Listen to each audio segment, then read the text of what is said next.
ঘরোয়া ফুটবলে এবার আসছেন রাশিয়া প্রবাসী উইঙ্গার। প্রমোটেড সিটি ক্লাবের সাথে এরই মধ্যে চুক্তি হয়েছে ড্যানিয়েল মামুনুলের। দেশি বিদেশি ফুটবলার নিয়ে মধ্যম সারির দল গড়ছে ক্লাবটি। প্রথম শীর্ষ লিগ মিশনে চট্টগ্রাম সিটি এফসিরও টিকে থাকার লক্ষ্য।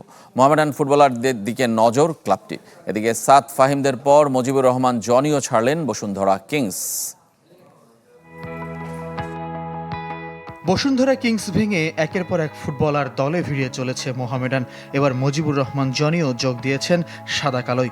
নীরব দলবদলে কিছুটা হলেও উন্মাদনা। সেই মোহামেডানও ভেঙে যাবার শঙ্কায়। অধিনায়ক মেহেদী মিঠু, মাহবুবদের সাথে যোগাযোগ চলছে নবাগত চট্টগ্রাম সিটি এফসির। ক্লাবটির স্কোয়াড প্রায় চূড়ান্ত। যেমন সুমন রাজাকে আপনারা নিচে দেখছেন, তারপর ব্রাদার্সের কৌশিক বড়কে আমরা নিছি, সেও ন্যাশনাল টিমে খেলে গেছিল। আবার 23 আমরা 3-4 জন প্লেয়ার নিছি। ন্যাশনাল টিমের যে 2টা প্লেয়ার আরও আমরা এখনও অফিসিয়ালভাবে ঘোষণা করতে পারছি না। এটা আমরা 2-3 মধ্যে এটাও আমরা ইনশাল্লাহ চেষ্টা করব ঘোষণা করার জন্য। আরেক নবাগত ঢাকার সিটি ক্লাবের চমক রাশিয়া প্রবাসী ড্যানিয়েল মামুনুল। অনূর্ধ্ব 20 কোটায় দেশি হিসেবে খেলতে পারবেন তরুণ উইঙ্গার। নগদ নিয়ে এলো হার না মানা হার অফার। সর্বনিম্ন 10,000 টাকা রেমিটেন্স নগদে পাঠালে থাকছে স্বর্ণের হার জেতার সুযোগ। আমাদের একজন বাংলাদেশ বংশোদ্ভূত একজন রাশিয়ান প্লেয়ার আছে, ড্যানিয়েল মামুনুল। তো ওর বয়স 17-17 এরকম আর কি।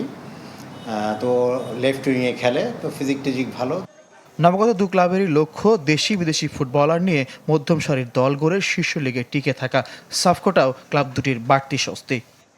সদ্য সমাপ্ত যে সান ম্যারিনো আমার মনে হয় যেখানে খেলে এসছে 10 নম্বর জার্সি পরিহিত রফিক, ও আমরা এবার আমাদের সিটি ক্লাবে অন্তর্ভুক্ত হয়েছে। এছাড়াও আমাদের আন্ডার-23 নোভা আছে, আমাদের গোলকিপার সাকিব আছে, আমাদের গোলকিপার ইসাক আছে ব্রাদার্স ইউনিয়নের। আমাদের লক্ষ্যটা হচ্ছে 3 থেকে 4 নম্বরের মধ্যে থাকা। তো সব তো আমরা প্রথম বছর যদি এসে আমরা তো কোনো কিছু তাড়াতাড়ি করা সম্ভব না। আমরা আস্তে ধীরে আমরা আগাতে থাকি। আমরা একটা লং প্রসেস নিয়ে থাকতে চেষ্টা করছি যাতে আমরা ভালো কিছু করতে পারি।